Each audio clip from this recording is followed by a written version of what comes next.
Éternel, bon Père céleste, de ta puissance et de ton amour en ce jour si grandiose, nous nous prosternons devant toi pour te rendre gloire et honneur en tout ce que tu as accompli à travers ton Fils Jésus. Tu nous as fait un don incomparable, ton Fils Jésus, qui est venu dans ce monde, qui a pris forme de l'homme, Fils de l'homme, mais Fils de Dieu, qui nous a procuré son amour immense et qui, par cet amour qui nous habite aujourd'hui, que nous puissions aussi répandre cet amour autour de nous.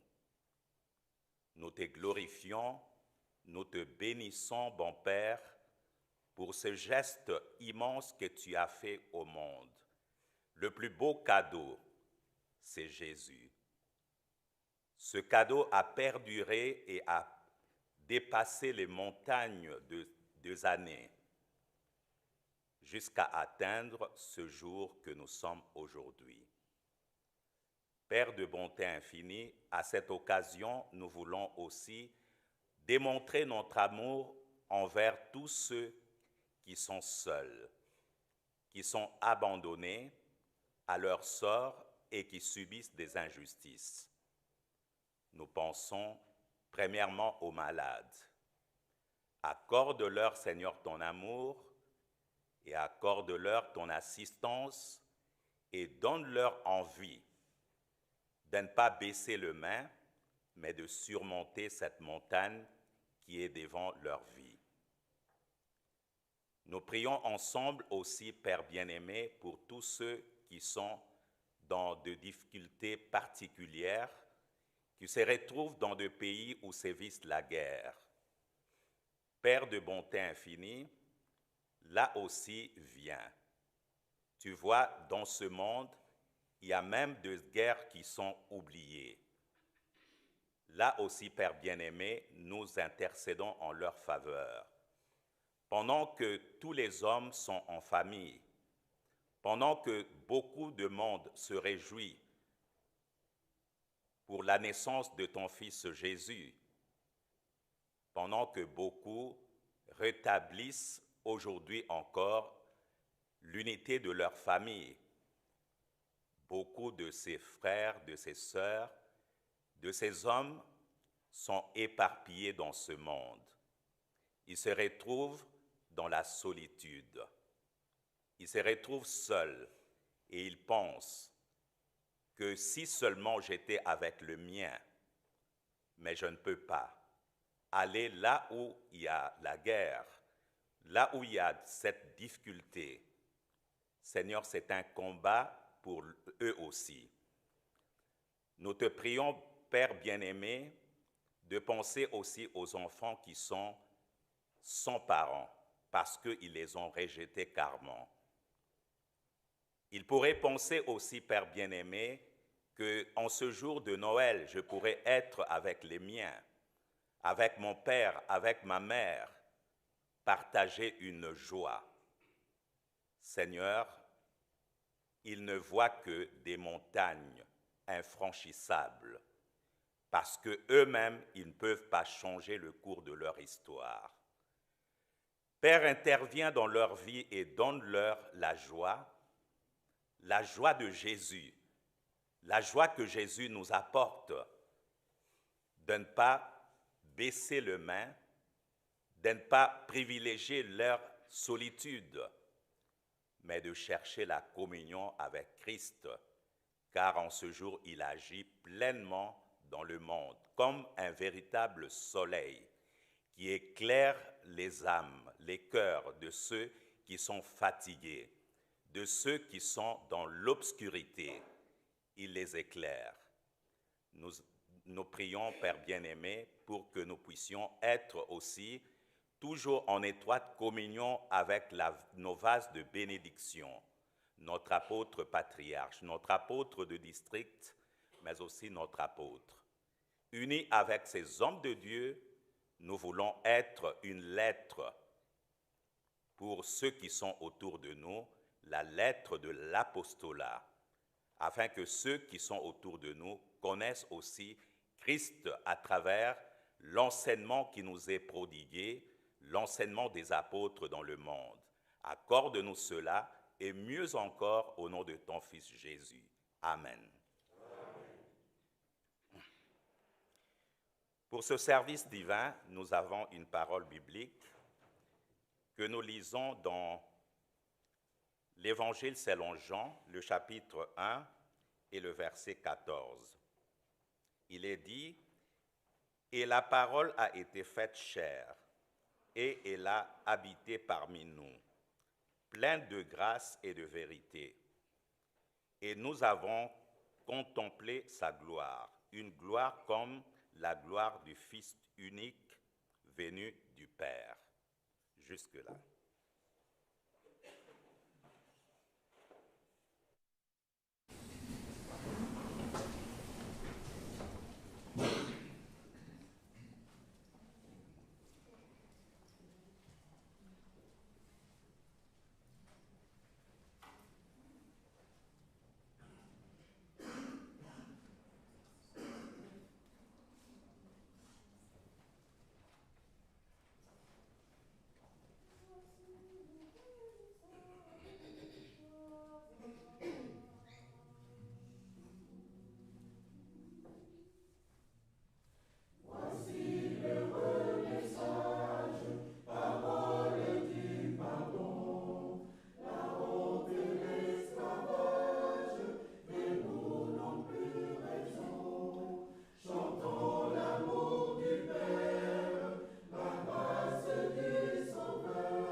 Nous avons une lecture biblique ce matin.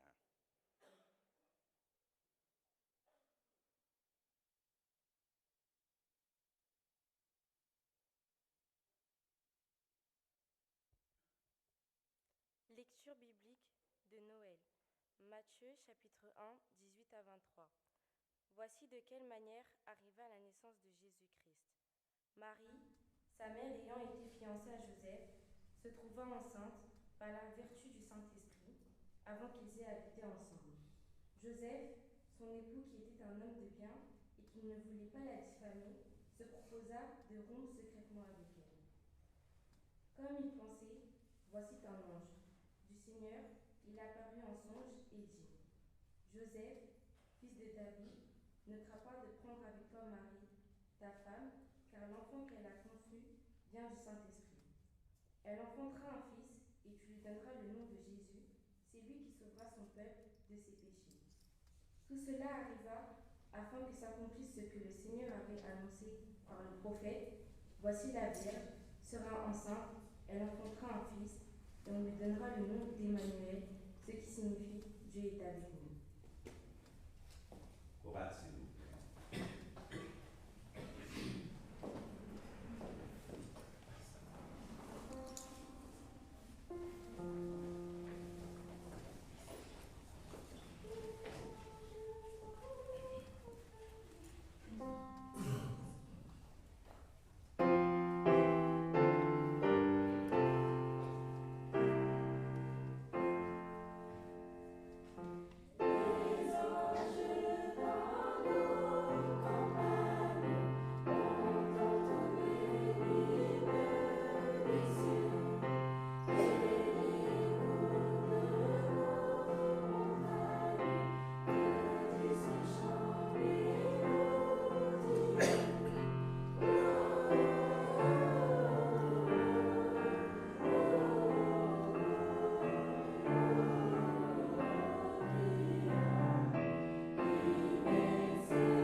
Merci les enfants. Merci ma sœur Yona pour la belle lecture. Merci pour cette histoire qui nous rappelle Noël. Chers bien-aimés, chers frères et sœurs dans le Seigneur, ce matin, je vous souhaite premièrement à tous, vous qui êtes ici présents et qui êtes reliés, je vous souhaite joyeux Noël. Ce matin, nous devons nous rappeler de cette belle préparation que nous avons pu vivre dimanche dernier. L'apôtre patriarche était en notre milieu et il nous a servi. Il nous a exhortés, il nous a préparés pour cette fête de Noël. Nous avons ressenti combien Dieu est grand par son amour en nous envoyant son Fils Jésus. Et Jésus a envoyé ensuite ses messagers, les apôtres, premièrement. Et cela doit nous rappeler que Dieu, de tout temps, il a toujours envoyé les hommes. Quelques exceptions près, il a envoyé les anges. Mais en tout cas, de tout temps, Dieu a envoyé les hommes. Il s'est servi des hommes pour les envoyer, pour être ses messagers.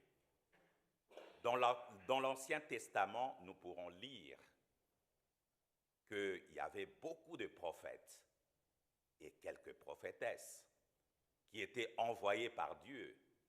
C'est Dieu qui leur a donné une mission particulière d'aller annoncer sa volonté. Et dans le Nouveau Testament, nous pourrons lire combien Dieu a manifesté son plus grand amour à travers son propre Fils Jésus, qui est venu sur cette terre et qui a ensuite envoyé les apôtres. Il leur a dit, allez jusqu'aux extrémités de la terre. C'était une mission impossible aux yeux des hommes, mais c'était possible pour Dieu. Cela peut prendre le temps que ça peut prendre, mais Dieu finit toujours à accomplir sa volonté. Son message peut connaître des montagnes et des montagnes, mais finalement, son message finit toujours à surmonter des montagnes et collines pour atteindre l'objectif. Dieu accomplira sa volonté. Et il a en plus manifesté à travers son Fils Jésus. Jésus a dit, ma nourriture, c'est de faire la volonté de mon Père. Quand il dit cela, c'était quelque chose de précieux pour lui. Il ne pouvait pas aller en l'encontre de cette volonté. Il a pris à cœur, quand on dit ma nourriture est de faire la volonté de mon Père, c'est la chose vitale. C'est quelque chose qui nous apporte la vie, la nourriture. Et pour lui, en le disant, il montrait que lui et son Père, ils étaient tellement un. Et il ne pouvait pas se détourner de ce que son Père lui a recommandé de faire dans le monde des hommes. C'est pourquoi nous avons vu son éclat, sa gloire, qui était manifeste. Bien, chers frères et sœurs dans le Seigneur, cette belle préparation, nous savons qu'à la fin, c'est nous aujourd'hui, a dit l'apôtre patriarche, les messagers d'aujourd'hui. Car les apôtres nous envoient aussi. L'apôtre patriarche, à la fin de sa prédication, nous a recommandé d'être nous aussi des messagers dans le sein de nos familles, dans le sein de cette société, dans le sein de ce monde, d'être la lettre de Dieu, la lettre des apôtres. Que nous puissions manifester cet amour que Dieu a apporté dans l'apostolat. Bien-aimés frères et sœurs, ce matin, nous avons aussi une parole biblique que je voudrais encore vous relire. Dans Jean chapitre 1er, chapitre 1, le verset 14, il nous est dit « Et la parole a été faite chair, elle a habité parmi nous, pleine de grâce et de vérité. Et nous avons contemplé sa gloire, une gloire comme la gloire du Fils unique venu du Père. » Bien, chers bien-aimés, chers frères et sœurs dans le Seigneur, la parole a été faite chair. Dans l'humain que nous sommes, nous avons besoin de la parole. Nous possédons la parole nous-mêmes, qui nous permet de communiquer les uns les autres, la parole qui permet aussi de créer, et la parole que Dieu nous a donnée aussi en tant qu'être humain, de dominer sur sa création. On a cette parole, on possède la parole. Et ici, l'apôtre Paul veut nous dire que Jésus est la parole. La vraie parole, c'est Jésus. Il n'a pas seulement la parole, lui. Nous avons la parole. Mais Jésus se personnifie dans la parole. Il dit « Je suis la parole ». Et dans la parole, bien-aimés frères et sœurs, ce qui détermine l'intention, c'est le verbe, une parole écrite ou une parole prononcée. Le centre vital de la parole, c'est le verbe. Le verbe conjugué détermine l'intention réelle de ce qu'on a dit ou ce qu'on a écrit. Et il est dit, Jésus, il est le verbe incarné, c'est-à-dire il est le centre le cœur de la parole. Bien-aimés frères et sœurs dans le Seigneur, et à travers cette parole, il est dit, Jean le dit, cette parole était avec Dieu. La parole, au commencement, cette parole était avec Dieu, et cette parole, donc Jésus-Christ, il était Dieu. Pour l'apôtre Jean, c'est très clair. Jésus, il est Dieu. Il est la deuxième personne de la Trinité qui est venue dans ce monde que les hommes pouvaient voir, vivre. Il est venu pour une mission particulière. Il est venu pour nous sauver, pour nous donner le don de la vie éternelle. À la fin de sa mission, il a dit aux morts, où est ton aiguillon, car j'étais vaincu. Il a vaincu la mort et le péché. Le but pour lequel il est venu nous aider. Il est venu nous sauver, nous libérer de cette emprise du péché. Parce que la mort avait pris l'espace de cette terre. Et Jésus est venu nous délier de cette mort. Celui qui croit en lui, il a dit, ne mourra jamais. Jésus ne parle pas du corps, le corps humain mourra. Mais Jésus parle de l'âme. L'âme est immortelle. Bien-aimés frères et sœurs dans le Seigneur. Et cette parole, Jésus, le Fils de Dieu, le Fils unique de Dieu, il est venu apporter la vie dans ce monde. Celui qui le suit, l'accepte déjà comme sauveur et maître, il a la vie de l'âme. Et cette vie de l'âme se manifeste aussi à la vie extérieure. Parce que si tout concorde dans ton cœur, tout est en harmonie dans le cœur, les effets seront toujours positifs à l'extérieur. On aura la joie même si tout ne va pas bien. On va exhorter les autres, on va consoler les autres, même si nous-mêmes nous sommes éprouvés. C'est cela le dynamisme que Jésus est venu apporter dans le centre de la vie. Bien-aimés frères et sœurs, il est la parole, personnifiée, le Verbe incarné.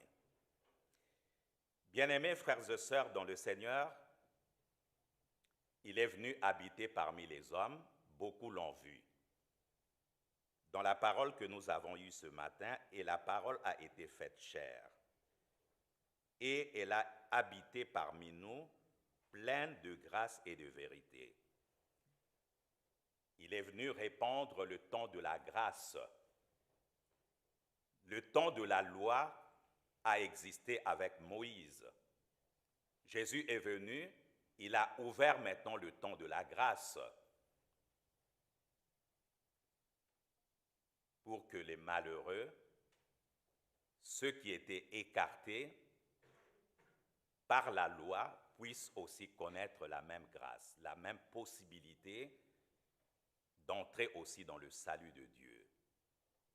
Bien-aimés frères et sœurs, il n'est pas venu pour donner encore une autre loi.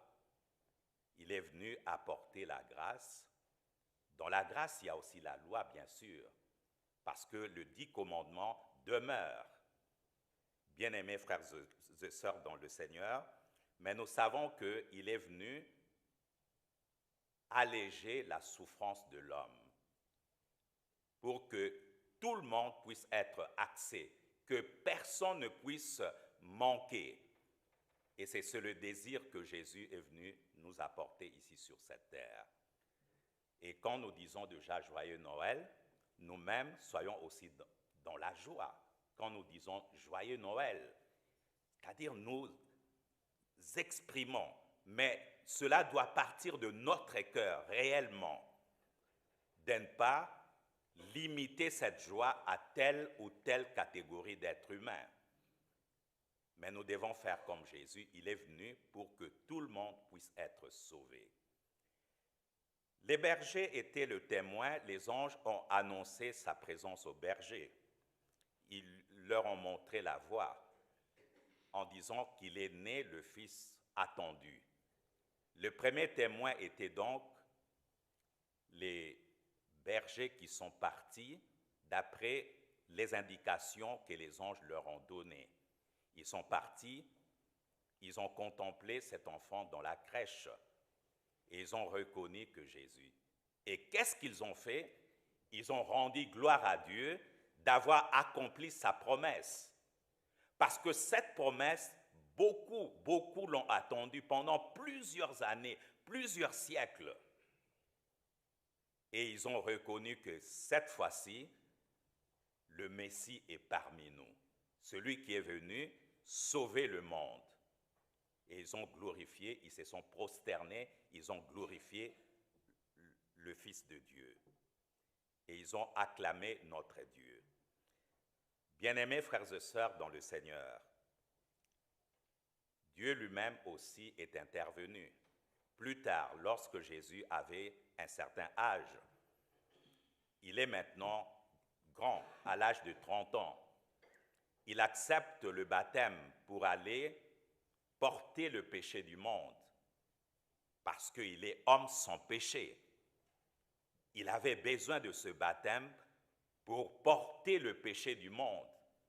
Et d'ailleurs, quand Jean l'a vu venir, Jean a dit une phrase, « Voici l'agneau de Dieu qui ôte le péché du monde. » Lui, il n'a pas de péché.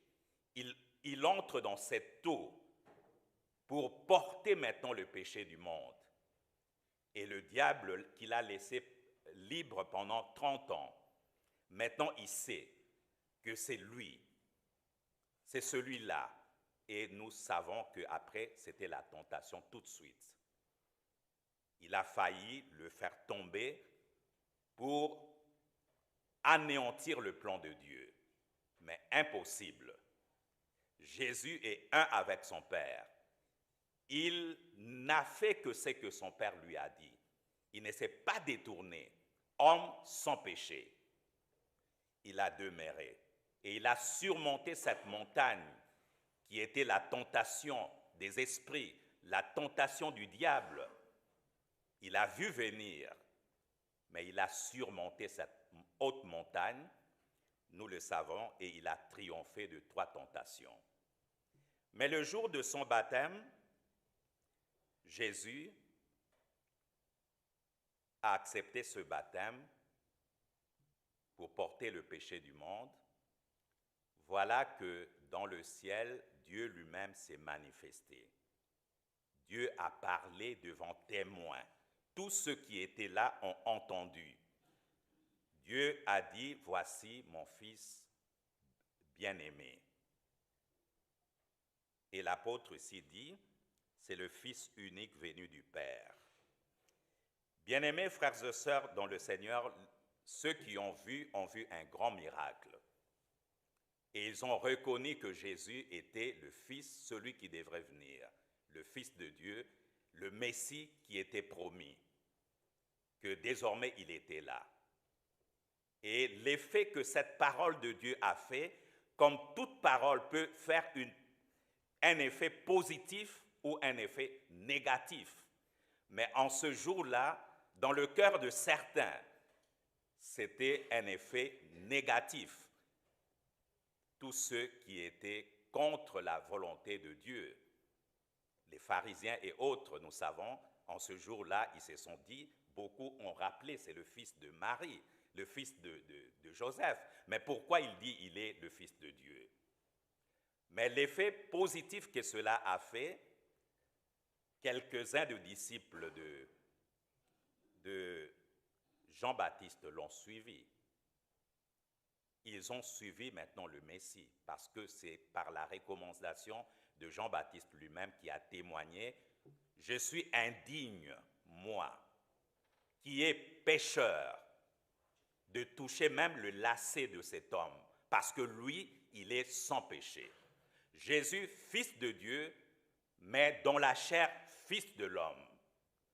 Bien-aimés frères et sœurs, nous savons que ce Jésus, nous devons le rendre gloire, nous devons manifester l'amour qu'il a fait. Dieu, pourquoi il a envoyé Jésus? Il a envoyé pour nous montrer qu'il aimait les hommes.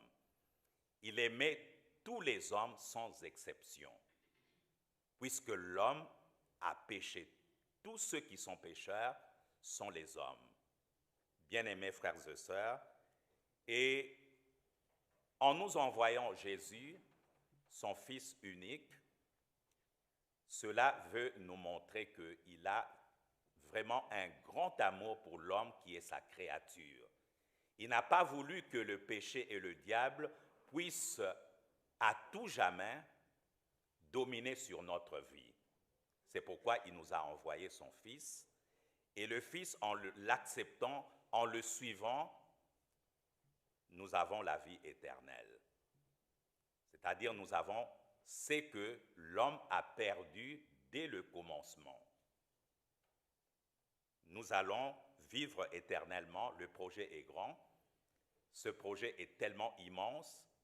Le projet que Jésus est venu apporter dans le monde, c'est pour que nous puissions avoir la vie et posséder cette vie en toute éternité. Bien-aimés frères et sœurs, rendons gloire pour cela à notre Dieu. Comme il est dit, nous devons manifester sa gloire. Et comment? Nous devons à tout jamais manifester la gloire de Dieu à travers l'amour que nous avons aussi reçu de lui, notre Seigneur Jésus. Il a tout fait par amour. Chaque geste qu'il faisait, c'était l'amour de Dieu. C'était la volonté de Dieu, afin que nous puissions connaître Dieu, que Dieu n'est pas un Dieu qui est lointain, mais qui est un Dieu qui est proche par Jésus. Là où il y avait les pleurs, il était présent pour consoler. Là où les hommes étaient exclus de cette société, il est parti même vers les lépreux, il les a touchés, alors que la loi interdisait ces lépreux d'être dans le centre de la ville. Ils devraient rester au périphérique de la ville. Et plus encore, celui qui touchait et devenait impur. Mais Jésus est allé au-delà de cette montagne qui était une exclusion pour les lépreux. Je prends cet exemple pour dire simplement tous les malheureux, tous ceux qui ont été exclus, Jésus était prêt à les réintégrer au centre en les guérissant, en leur donnant déjà la vie, alors que la mort habitait en eux. Son objectif était de les ramener au centre de la vie, étant guéris par lui. Il nous a donné ce message, bien-aimés frères et sœurs, que rien n'est impossible à Dieu. Alors pour toi et pour moi aussi, même si nous nous retrouvons devant des montagnes, mais nous devons avoir en nous toujours la parole. Nous devons avoir toujours Christ avec nous, qui nous dit toujours, si tu as la foi, tu seras capable de déplacer cette montagne. C'est la voix de Jésus qui doit nous habiter, même si demain, même si aujourd'hui, même si dans l'avenir, il y aura beaucoup et beaucoup d'épreuves. La montagne, ce sont des épreuves, des fois insurmontables, devant une maladie par exemple, devant une injustice où on n'a pas de force de pouvoir trouver de solution. Des fois on s'est dit, ma vie est foutue, ma vie est finie. Mais alors que Christ est là, il te dit, même si tout le monde dit que tout est fini, pour lui, tout n'est pas encore fini. L'apôtre Patriarche nous a exhorté de ne pas regarder toujours le début de l'histoire, plutôt de regarder la fin de l'histoire. Bien-aimés frères et sœurs, tous ceux qui ont vu Jésus, ils ont vu aussi cet homme qui était un homme humble, ne se glorifiant pas lui-même, mais il mettait toujours la gloire de Dieu en avant. Alors pour nous aussi, ce matin, que Noël nous permette de pouvoir méditer sur Jésus, de pouvoir connaître la grandeur du cœur de Jésus, de posséder ce que Jésus avait, humilité et amour, afin de répandre cela autour de nous. Au sein de nos communautés, de rechercher cette unité, fils unique, qui veut dire il y a une communion parfaite entre le Père et les Fils. Il y a une communion vraiment parfaite entre le Père et le Fils. C'est comme si le Père était descendu lui-même ici sur cette terre, il ferait la même chose que Jésus a fait. Bien-aimés frères et sœurs, c'est pourquoi prenons beaucoup sur Jésus. Que Noël nous sert à méditer sur sa personne, sur son être, la parole. Nous ne serons jamais la parole, c'est lui la parole, mais au fond de nous, nous posséderons cette parole et nous l'exprimerons. Les gens verront, à travers nous, disciples de Jésus, membres de l'Église de Christ, le monde verra les empreintes de Jésus. Que nous puissions être la lettre de Jésus partout où nous sommes, capables toujours à pardonner, capables toujours à aimer, capables toujours à bâtir sa communauté. Oui, tout le monde aimerait une belle communauté. Mais Dieu nous dit ce matin, mais sans toi, sans ta main, cette unité est impossible. Si tu dis, moi je m'exclus de cette unité, moi ça ne me concerne pas, mais comment donc pouvons-nous bâtir cette belle communauté? Toi et moi, Christ nous dit ce matin, nous devons donner notre main pour que ce qu'il a mis en nous, ce qu'il nous a donné comme responsabilité en tant que messager de Christ, nous puissions accomplir cela en déplaçant des montagnes. Oui, je sais qu'il y a des fois dans les communautés aussi, il y a des montagnes, mais basons-nous sur la parole qui nous a préparés. Dimanche dernier, basons-nous sur cette parole, surmontons toujours ce que le diable met devant nous. Alors, à chaque victoire que nous remporterons, ça sera la gloire de Dieu. Ce n'est pas notre gloire, mais la gloire de Dieu qui se manifeste aussi ici. Et ceux qui sont autour de nous, comme les bergers, verront et vont aussi, eux, glorifier notre Dieu. Amen. Amen. J'invite notre prêtre Kondelo à venir nous servir. Pour cela, chorale, s'il vous plaît.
En Christ, chers bien-aimés dans le Seigneur, et vous, chers frères et sœurs qui nous suivez de partout.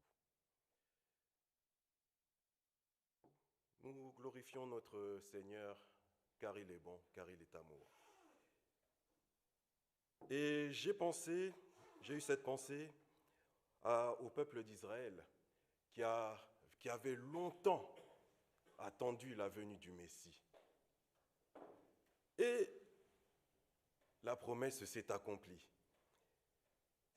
Malgré les tribulations, malgré tout ce qu'ils ont vécu, toutes les souffrances qu'ils ont vécues pendant tant d'années, le Seigneur était là. Le Seigneur est venu. Et le Seigneur, comme il a été dit, il est venu parmi les hommes. La parole était faite chair et elle habitait parmi les hommes.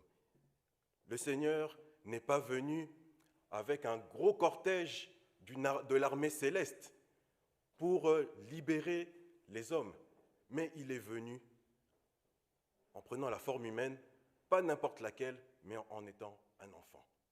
Il est venu même de façon tranquille, comme disent les jeunes, au calme. Il est venu au calme pendant la nuit. Et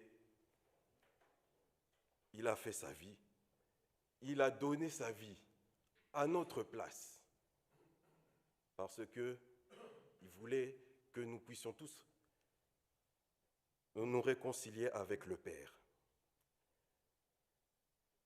Et mes frères et sœurs, l'espérance que le peuple d'Israël avait vécue, l'espérance à laquelle le peuple d'Israël il s'était basé sur les promesses divines. car ils avaient persévéré. Ils ont persévéré jusqu'à ce que ça s'est réalisé. Aujourd'hui, mes frères et sœurs, nous célébrons Noël. Quand on parle de Noël, on parle des cadeaux. Hier, nous avons tous fêté chez nous. Nous avons tous reçu des cadeaux, particulièrement les enfants. Les enfants ont eu des cadeaux et c'était la joie. Je parle pour mon cas, j'ai observé la joie qu'avaient les enfants de recevoir les cadeaux. C'était une grande joie. Et je me doute même que du fait qu'ils ont reçu des cadeaux, lorsque à la rentrée scolaire, ils seront les premiers à partager leur joie, à partager ce qu'ils ont reçu. Oh, toi, tu as eu quoi? Moi, j'ai eu ça, j'ai eu ça, j'ai eu ça. Et toi? C'est la joie. Ça montre que la joie des enfants, qu'ils ont apprécié ce cadeau, ils ont apprécié ça à leur juste valeur. Et pour nous, mes frères et sœurs, le Seigneur aussi nous a offert des cadeaux. Nous avons entendu la prière d'introduction. L'Ancien a mentionné que nous avons reçu un cadeau. Le premier cadeau que nous avons reçu, c'est Jésus-Christ. Jésus-Christ est venu pour nous. Et comme la parole de ce matin, on nous dit que le Seigneur est venu plein de grâce, plein de vérité. La parole était faite chair. Et il est venu, il nous a apporté sa grâce à travers le pardon des péchés. Car nous sommes tous des pécheurs, mais il ne nous condamne pas. Il a dit, je vais prendre tout le poids de toutes les fautes, tout le poids, je le porte pour vous, afin que vous puissiez être libérés.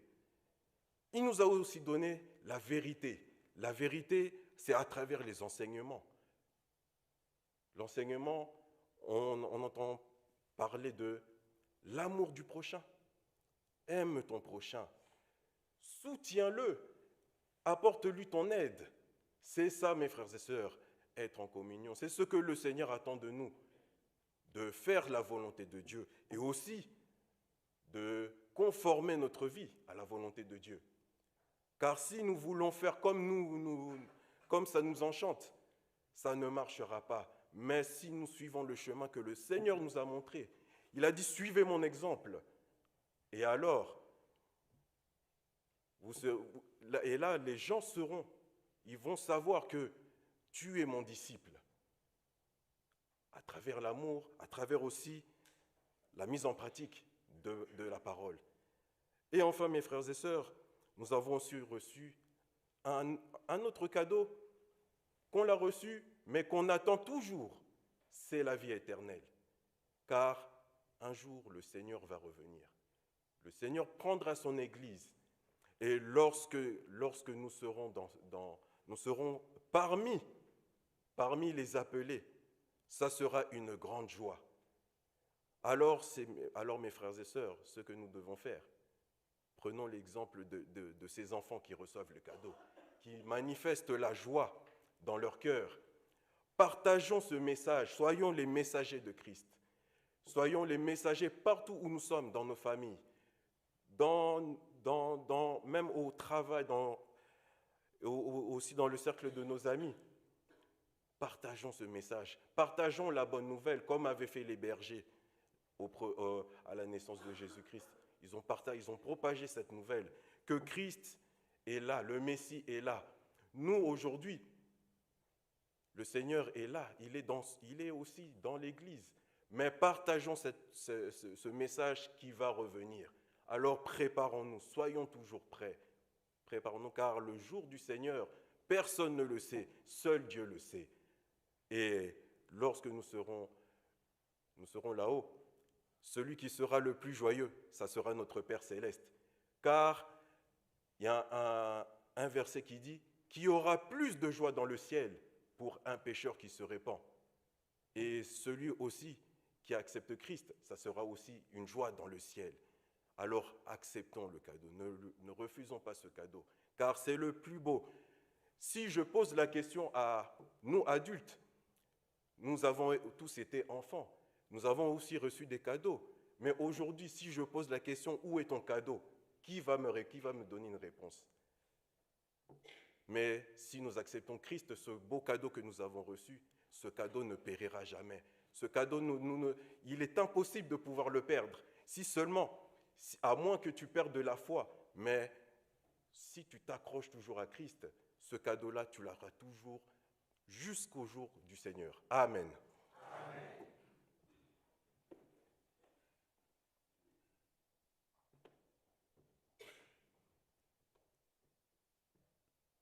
Merci pour l'intervention du prêtre. Et je pourrais dire que pour nous préparer à la Sainte Seine, nous avons reçu beaucoup de cadeaux dans notre vie, surtout quand nous étions enfants. Et beaucoup ont perdu leurs cadeaux, ou peut-être négligés, ou peut-être c'est déjà démodé. Parce que si tu les retrouves, même tu les montres à la génération actuelle, ils vont se dire, ah bon, c'était ça votre cadeau à votre enfance? C'est déjà démodé. Mais le cadeau, le prêtre nous a dit, mais le plus beau et le meilleur cadeau que nous pourrons, qui dépasse tout, enfin, qui au-dessus de toutes les montagnes des années qui passent, c'est Jésus. Il ne tarit pas, il ne perd pas sa valeur. Au contraire, il prend de plus en plus de volume et de valeur. Imaginez parti de Galilée et ensuite aujourd'hui dans le monde, jusqu'aux extrémités de la terre. Beaucoup l'ont dans leur cœur aujourd'hui et gardent précieusement ce cadeau. Tant que tu auras la foi, tu pourras aussi partager ce cadeau avec les autres. Les enfants, souvent, je les ai observés aussi ce matin, au réveil, ils jouaient ensemble. Ils ont mis leur cadeau ensemble, ils ont joué ensemble, et c'était la joie encore supplémentaire de pouvoir partager. Et c'est ce que nous devons faire, bien-aimés frères et sœurs. Ne gardons pas ce cadeau pour nous, ne soyons pas de solistes seuls, mais soyons plutôt collectifs. Jouons toujours collectif dans la communauté, dans la famille, dans cette société. Montrons vraiment l'image de Jésus. Il est venu pas pour les uns contre les autres, mais il est venu pour tout le monde. Dieu a tant aimé le monde qu'il a donné son propre Fils, afin que le monde ne périsse pas, mais que le monde ait la vie éternelle. Jean chapitre 3, verset 16. Amen. Amen. Préparons-nous maintenant pour la Sainte Seine avec ce cantique, le cantique pour la repentance, 272. 272. Yeah.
paix du ressuscité soit avec vous. Amen. Amen. Infiniment merci, mon Père, de ce pardon que tu accordes. Donne-nous de force aussi de pardonner, comme nous l'avons prié. Et surtout en ce jour de Noël, que nous commémorons la venue de Jésus sur terre. Nous voulons faire comme lui, car il nous a toujours exhortés. Nous entendons sa petite voix de foi qui nous dit « Pardonne, tu seras bien. Pardonne, tu te sentiras après bien. » Parce que celui qui a pardonné se libère d'un poids. Une montagne qui était devant lui est aplatie, anéantie par la foi. Seigneur, c'est pourquoi augmente-nous la foi pour que nous puissions vraiment te glorifier à travers la grâce que tu nous accordes nous-mêmes, afin que cela puisse se manifester aussi en notre milieu et au sein de notre communauté. Exauce-nous au nom de Jésus. Amen. À présent, nous allons fêter la Sainte Seine.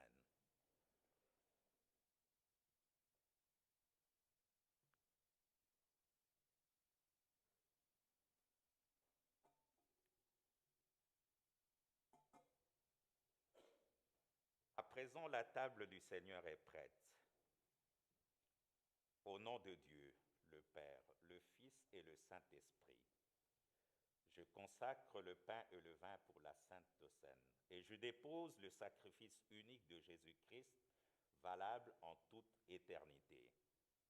Car le Seigneur prit du pain et du vin, rendit grâce et dit, « Ceci est mon corps qui est donné pour vous. Ceci est mon sang, le sang de la nouvelle alliance qui est répandu pour beaucoup pour le pardon des péchés.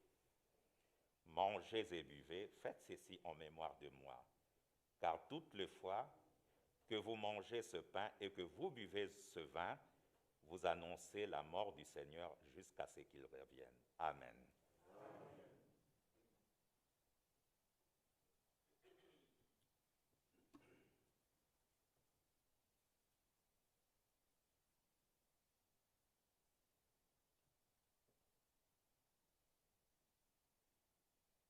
Le corps et le sang de Jésus donnés pour toi.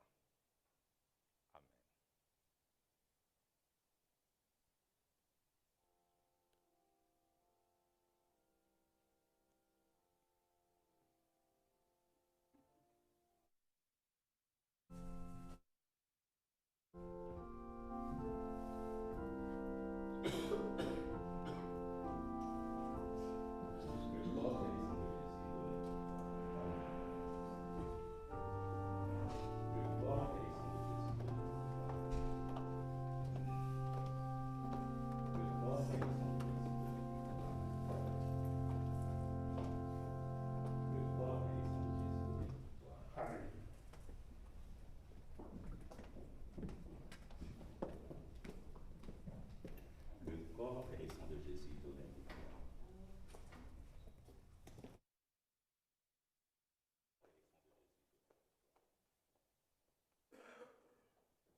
Pour le service de la Sainte Seine, nous chanterons le cantique 288.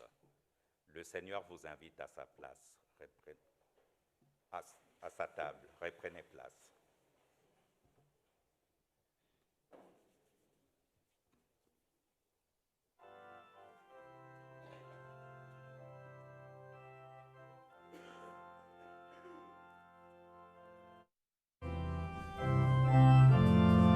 Amen.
la fin de cette heure bénie que tu nous accordes. Quelle joie et quel bonheur de recevoir ce beau cadeau, le service divin. Car c'est un cadeau que tu nous as tendu et que tu nous tends toujours tous les dimanches et les mercredis, là où c'est possible, de recevoir ce cadeau avec joie. Seigneur, c'est pour nous anoblir, c'est pour nous bénir, c'est pour nous sanctifier, c'est pour nous préparer que tu nous offres aujourd'hui cette grâce particulière, le service divin. Permets-nous aussi, Seigneur, de répandre ce cadeau autour de nous, afin que ceux qui t'aiment et qui pourront te connaître, qu'ils puissent aussi venir ensemble vivre de service divin. Le temps de grâce se prolonge.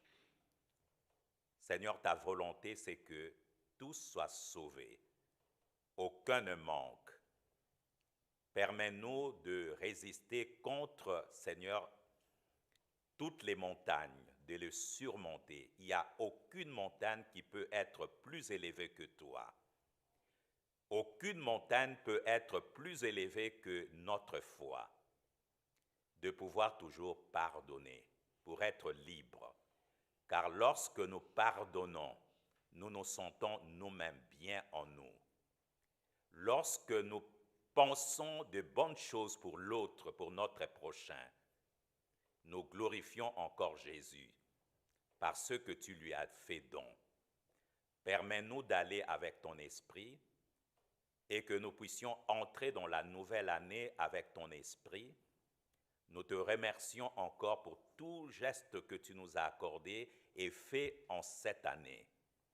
Tout n'était pas meilleur.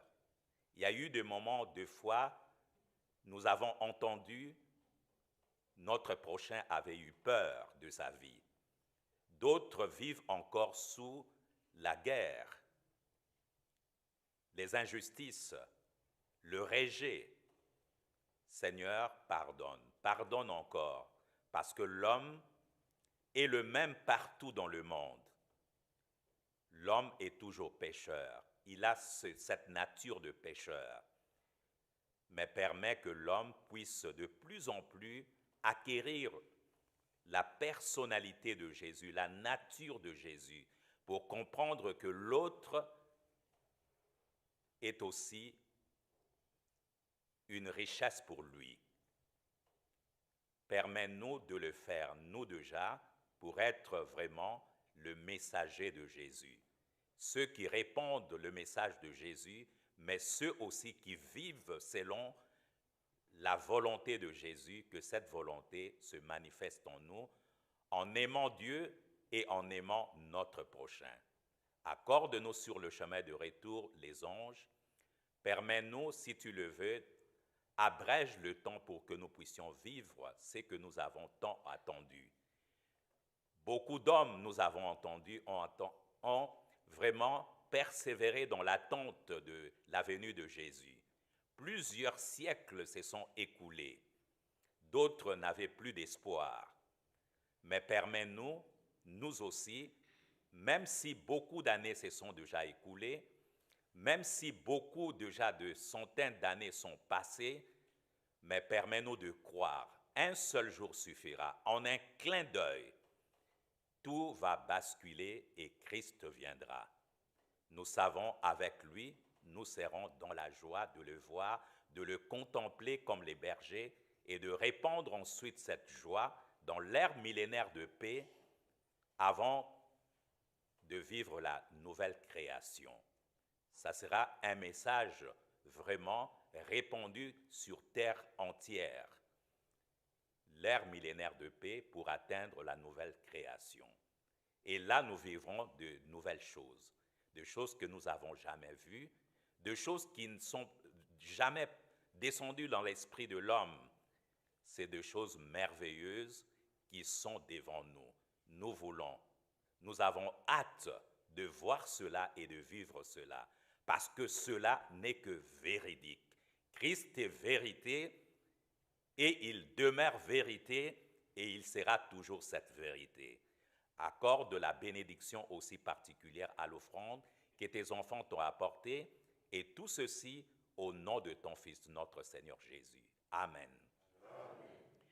Que la grâce de notre Seigneur Jésus, l'amour de Dieu le Père et la communion du Saint-Esprit soient et restent avec vous tous. Amen.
Ceux qui ont pu vivre ce service divin. Nous saluons déjà nos personnes, nos frères, nos sœurs, tous ceux qui sont loin de nous, qui ont suivi ce service divin. Nous vous adressons aussi notre joyeux Noël, et à vous aussi ici, merci d'être présents, et je vous souhaite encore joyeux Noël, répartez avec cette joie. Que le Seigneur vous bénisse. Je laisse le prêtre Massamba pour les communiquer.